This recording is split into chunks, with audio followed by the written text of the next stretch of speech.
Tired of the everyday routine? Ever dream of a life of romantic adventure? Want to get away from it all? We offer you Escape. Designed to free you from the four walls of today for a half hour of high adventure. Escape. Brought to you by the Richfield Oil Corporation of New York and the independent marketers of Richfield gasolines, motor oils, and other petroleum products. Look for the Richfield Eagle on the cream and blue pumps.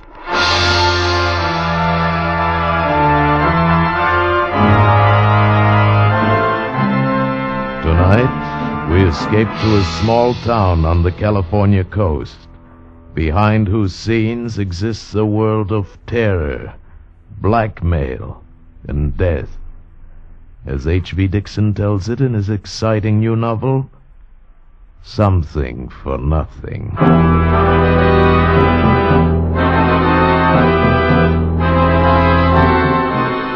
The moon wasn't up yet. It was after 9 and as dark as my pocket, and I was still 100 miles below San Francisco. The coast route is tricky driving, too. The road dips and curves like a squirming snake, smack up against the mountains on one side, and on the other a sheer long drop to the sea. But I was driving north, and I had the inside lane, which wasn't so bad, and I kept bowling right along. And then about 3 miles below Bayside, I was going into a sharp curve to the right when beyond it, coming toward me, the lights of another car flared up, a big cream-colored sedan on the wrong side of the road bearing down on me. I slammed on my brakes and skidded sideways. The other car barely skinned past, and I saw a woman hanging halfway out the door on the driver's side looking scared to death. She didn't even try to make the turn. Our car went straight for the lip of the cliff, and just as it went over, the woman jumped. And the car went smashing down the face of the cliff, easy, a 200-foot drop all the way to the ocean. Hey! Hey, are you all right? Maybe she slid over. Hey there! Oh. What?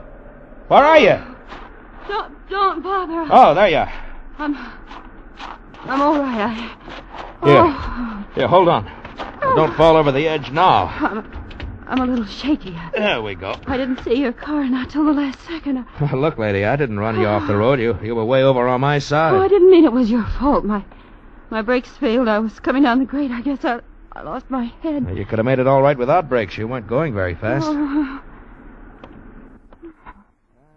I can't see your car down there. It's probably underwater. Might have landed on the rocks, huh? No, I heard it splash. Can I drive you anywhere? I wasn't going your way. That's all right. I'll go back to Bayside. I was going to see some friends down the road, but I don't feel like seeing them now. You can drop me in town. Fine. I'd be glad to. Oh. Whoa, you're pretty wobbly. Here, let me help you. It was a shock, I guess. Yeah, that was a close one. Wait a minute. Hmm? There wasn't anybody else in that car, was there? No, I was alone.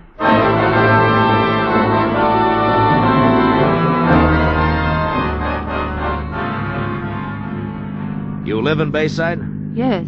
I might stop off there tonight, overnight. Well, you couldn't possibly find a room tonight. The tourist season started. Well, I might find something in a motel. Oh, I'm sure everything's full up, and it's easy driving beyond Bayside. No more mountains if you're going to San Francisco. Yeah, that's where I'm going.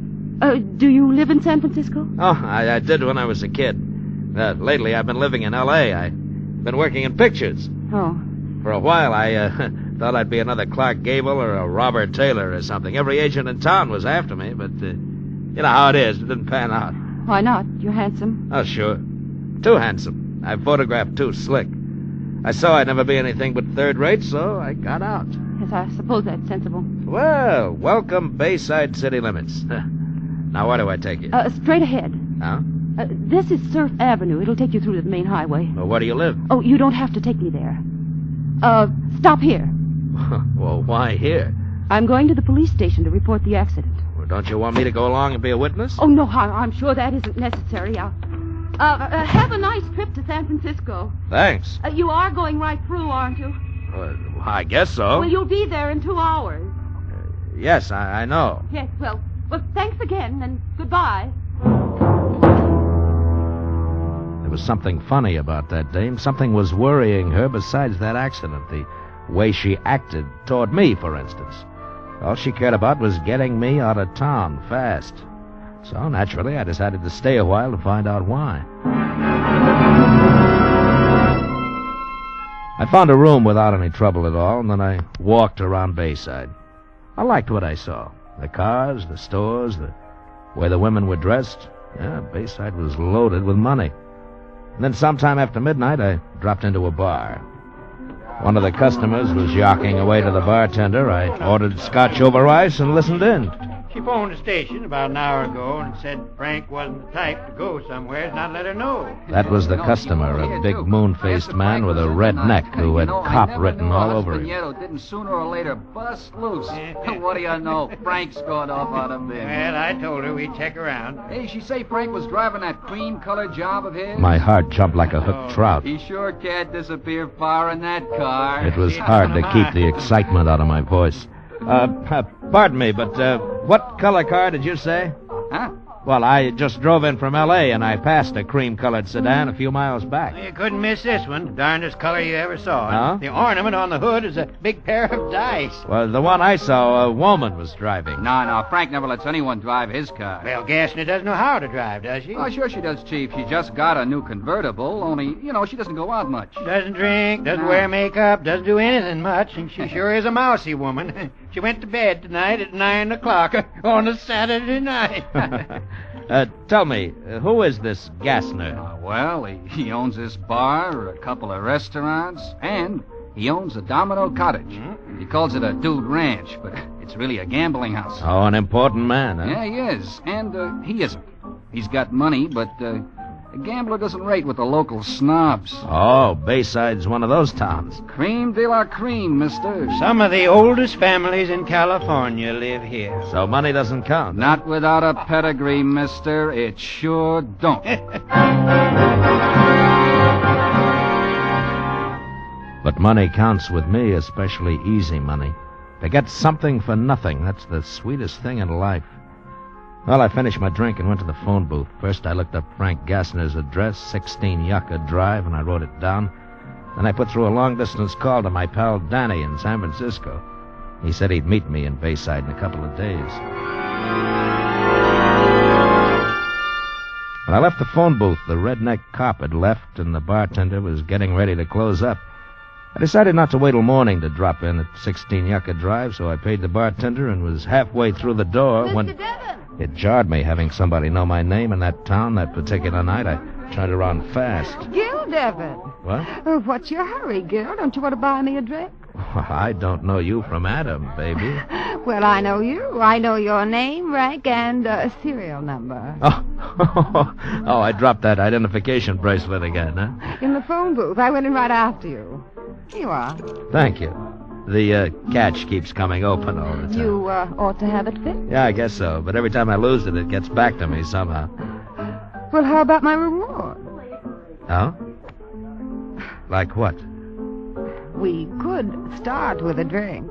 Well, I'm sorry. I'd love to, but I've got a date.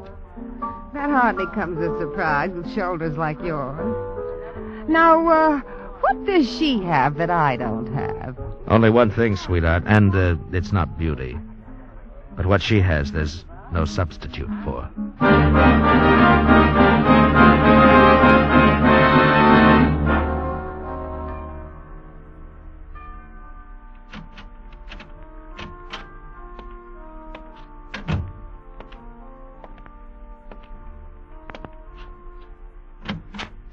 Hello, Mrs. Gassner. You forgot to lock the front door.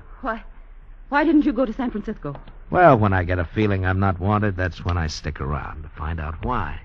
There was no reason for you to feel that way. Yeah, maybe. I don't know. Is there anybody else in the house? No, I sent the maid home for the night. Oh, that's good. That's real good. I just heard a couple of chatty men in a bar talking about a husband who hadn't come home and a wife who'd gone to bed at 9 o'clock. I don't see why you've come here to tell me that. Stop stalling. The husband's name was Frank Gassner, and you're the wife. And at 9:30, you were out on the highway driving his car over the cliff. I saw it go over, remember? If I give you $2,000, will you leave town? You don't think I'd let a thing like this go for $2,000? But I shouldn't pay you anything at all. I haven't done anything. So you'll pay me $2,000 for nothing? Well, these circumstances are peculiar. Yeah, I'll say they are. Your husband was in that car. You murdered him. Oh. Well, how much money do you want? No, later. First, tell me about it. Everything. Well, come on, give. How did you kill him? I heard him drive into the garage, but he didn't come into the house. And I found him asleep in the car. He'd been drinking. Passed out cold? Yes, he often did that. I'd been waiting for a chance to kill him. So I started the car and closed all the windows and ran a hose from the exhaust pipe in close to his face. When I went out later, he was dead. Oh, carbon monoxide. I knew it might not look like an accident because he was too drunk to have closed the garage doors. So I drove down the highway and... Well, you know the rest. Ah, you had it all figured out, didn't you? You'd wait for a truck driver, a woman in distress. He'd pick you up, drop you off near home. Truck drivers always stick to their schedules, so he'd keep right on going, fast, no time for questions. But instead of one of those knights of the road, I came along. Yes, you came along. How much money do you want? Oh, you can't pay me off. Not with cash. I'll give you $10,000 and not a cent more. You'll what? Don't tell me what you'll do or what you won't do. From now on, you'll do what I say. But you can't prove anything. Shall I phone the police? You saw the car go over the cliff, but you can't prove I was there. It's your word against mine. And you think they'll take yours? Well, they might, seeing that I'm a stranger, except for one thing. You didn't have a purse when I picked you up on the road. No. No, it's in the car. I forgot. It has my initials on it. Oh, please, I must get it back. Can you get it, please, please? The car's probably underwater. No, please. Well, I'll rent a plane and fly down there and look. Probably have to use a boat to get to the car. Try. As soon as you can. Tomorrow? No, that's a little too soon. No, please, before someone sees the car. Just a minute, Mrs. Gassner. First, you and I have to come to a little understanding. Oh, anything. I'll give you anything. You mean everything, don't you, Belle?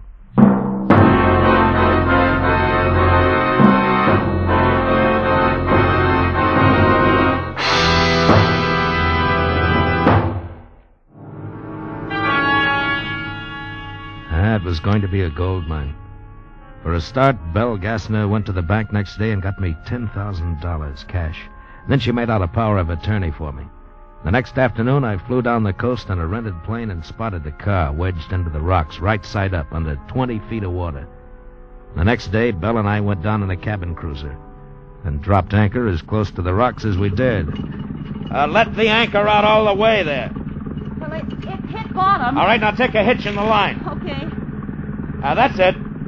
There's no drag now. Oh, you can't even see the highway from here. No, but if somebody sees us, they'll think we're fishing. Well, how are you going to do it? Well, I'll tie a rope around myself. You hold on to the rope so the surf doesn't bang me into those rocks. All right. Wait a minute. Maybe we should swim over to that big rock there and try it from there. But I can't swim. No. Well, I'll swim over and pull you across. Oh, How's no, that? I'm terribly afraid of water. All right. I'll try it from here then. But you hang on to that rope, you understand? Yeah. If anything happens to me, baby, then you're really in trouble. I fastened the rope around my waist, then I waited for a backwash of surf, took a deep breath, and dove. My dive carried me down to the top of the car, and I hooked my arm through the front window and held myself against the force of the current. And then I looked in. It was a world of greenish twilight, but I could see everything. Frank Gassner's body was floating against the ceiling of the car, his arms and legs waving in the current, his coat flapping as if it were in a breeze. I looked away from the body and tried to find the purse. I hung onto the steering wheel and finally saw it on the floor, held on by the weight of the flashlight. When I went after it, the body brushed against me in a kind of a caress. I grabbed the purse, shoved myself out of the car, and struggled to the surface and clambered aboard. You've got it. Oh, thank heaven. Of all the fool women, you would leave something like this in the car. Well, I guess we should start back. Yeah. You know, it's funny. Now that you got my purse back, there's no way to prove I was in Frank's car. Doesn't that worry you? Not a bit, baby. I might refuse to go through with our deal. I might revoke that power of attorney. No, you won't. I still hold some aces, Belle.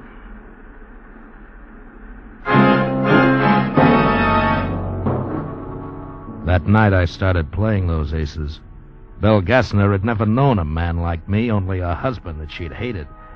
All I had to do was make one move, and she fell as hard as any of the rest of them. And having her crazy about me was the best way to keep her in line. Better than any threats. I didn't have to worry about Belle Gassner. Not anymore. And now I had the world by the tail on a downhill pull. When I got back to the Bayview Lodge later that night, Danny was waiting for me. So? What's the pitch, Gil? Ever hear of a character named Frank Gassner? Yeah, sure. Had a place in Reno once. Last I heard, he had a gambling joint here. Why, you working for him? No, his wife. Huh? Gassner's missing. He took a powder, met with an accident nobody knows yet. So she's appointed me manager of the whole works with power of attorney. I want you to front for me, Danny. Why do you want to front? Well, I don't want to be known as a gambler. This is my big chance to live first class. I want everything that goes with it. Maybe I'll even join the racket club. Go social. Yeah, you always did have big ideas, Gil. How long is this going to last? Well, long enough. Well, suppose this Gassner shows up someday. He won't. Now, wait a minute, Danny. My hands are clean. I didn't do him, and I know what happened to him, but I'm the only one who knows. Yeah. Yeah, sure, Gil. Okay, I'll play along.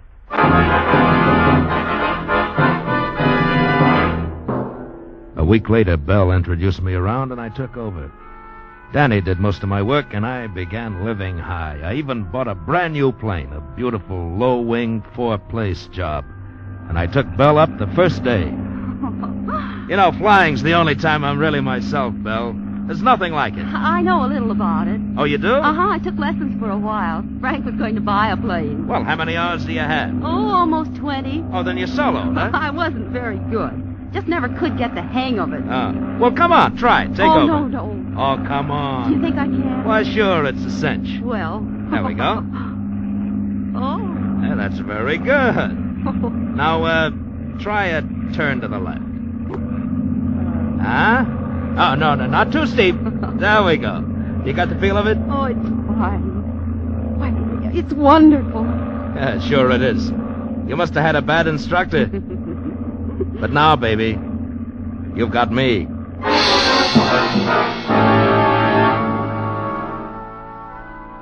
The money began rolling in. I bought a bachelor house on the beach. I joined the racket club. It seemed like there was no end to the good things I'd heard about and never known. Yet, slowly, little by little, a sour note crept in. Belle began to get on my nerves. She was so possessive, I began to hate the sight of her. Now, one night at the racket club, she was dancing with someone, and I was having a drink at the bar. Hello there, Gil Devon. What? Wow. Hello. I just knew those shoulders went with that handsome face. Are you tied up tonight, or can you buy me that drink? Sure I can. Tell me, why haven't I seen you around since the first time? I've been to Europe since then. I'll be here for a few weeks, though. Then I'm going to New York for the winter. Oh, I thought this was your home. It's one of them. Daddy's got 4 houses scattered around the country. Oh. Look, never mind the drink. Let's go outside. Sure. You've got an edge on me. I don't know your name. Allison Price. You know something? You're something I've always imagined would happen to me. Really? You didn't seem to think so that first night. No, well, I had something else on my mind, something that had to come first so that you could happen. And, what was that? Money. A girl like you can only come along when a man's got money to burn.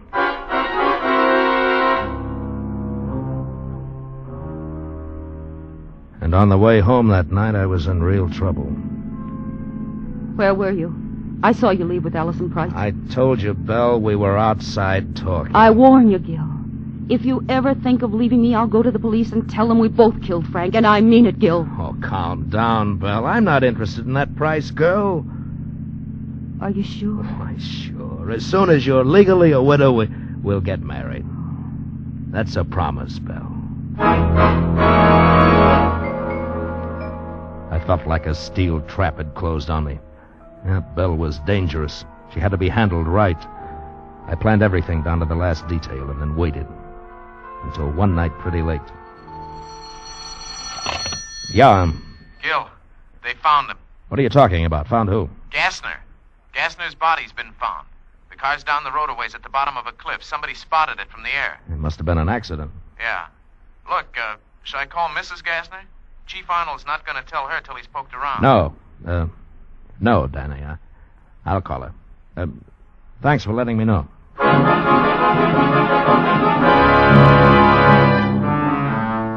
Hello, Belle. I'm so glad you called, darling. I was just going to bed. Well, you're not going to bed now. You're going to leave town. Why, Gil? I can't tell you why over the telephone. I'll pick you up in 10 minutes. All right, darling. No. Wait a minute. You better take your car. Pack a bag and drive out to the airport. Don't let anyone see you. I'll meet you there.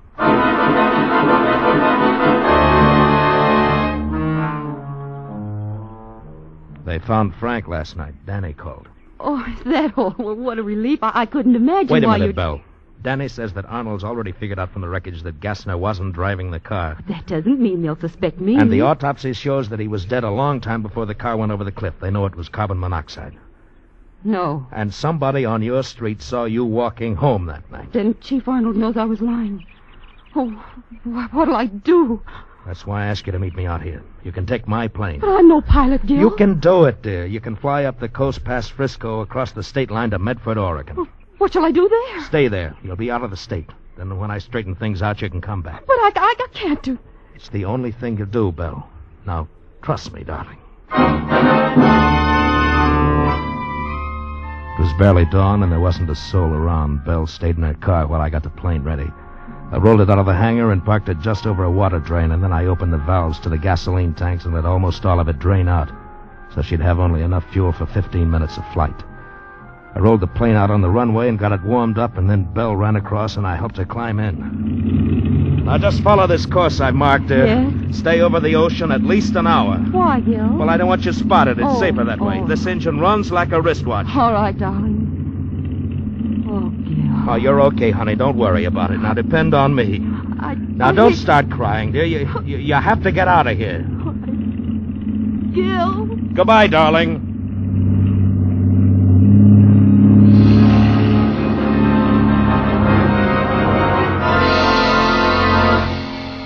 She took off to the west and then flew northwest over the ocean.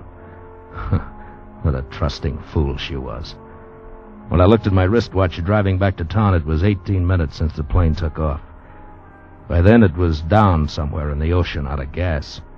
It would sink at once, and Belle couldn't swim. Well, it wasn't such a terrible way to die. And Chief Arnold would figure it this way. Belle had heard that Frank's body was found. She lost her head and ran because she had murdered him.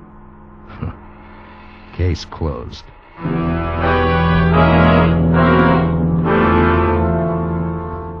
It was a nice day. Nice day to take Allison swimming. Or for a drive up the beach. When I got to town, nothing was open yet except the drugstore, so I stopped and bought a paper.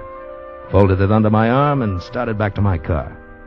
And then I spotted Chief Arnold coming toward me, grinning like an ape. I wondered what was on the old fathead's mind. Hey, Mr. Devon. What? Whoa, there. Well, hello, Chief. You look happy about something. Gil Devon. I arrest you for the murder of Frank Gassner. What? Are you nuts? What gives you the idea that I had anything... Ever seen this before, Devon? Sure. That's my Army identification bracelet. I haven't seen it for weeks. I'm always losing it. And it's handy for us cops that you do.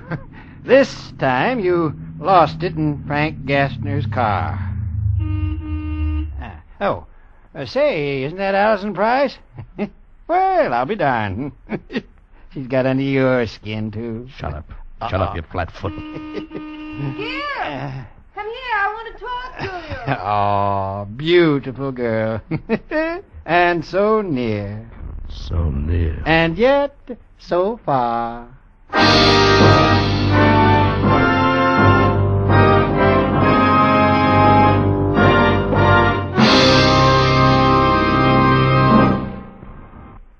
Say, here's a real spring tonic for baseball fans. A new 32-page baseball book just off the press, packed full of tips and information on America's favorite sport. Where can you get it? At the Richfield Gasoline Dealer Station. And this new Richfield baseball book is absolutely free. It contains Major League and many minor league schedules, World Series box scores, and Major League standings, baseball questions and answers, seating diagrams of 16 baseball stadiums. This new, colorful Richfield baseball book is a goldmine of baseball lore you won't want to miss. A storehouse of fascinating information that fits right in your pocket. And remember, it's absolutely free. Ask your Richfield gasoline dealer for your copy tomorrow. And while you're about it, ask him about Richfield All-Point Safety Service, the complete scientific lubrication service and safety checkup that prepares your car for the warm weather ahead. Stop where you see the Richfield Eagle on the cream and blue pumps.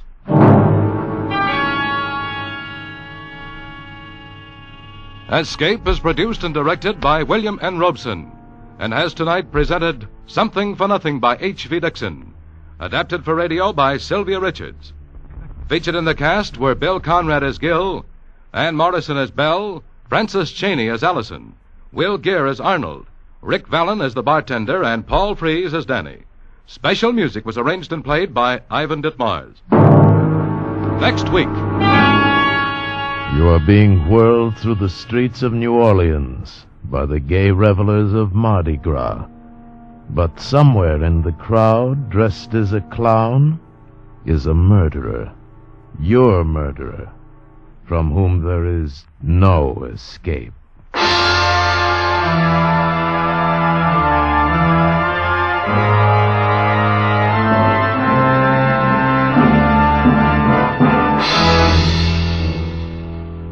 Next week at this time, the Richfield Oil Corporation of New York invites you to escape with the story of a man caught up in the night of terror through his complete innocence, as John and Gwen Bagni tell it in their exciting story, The Man Who Stole the Bible.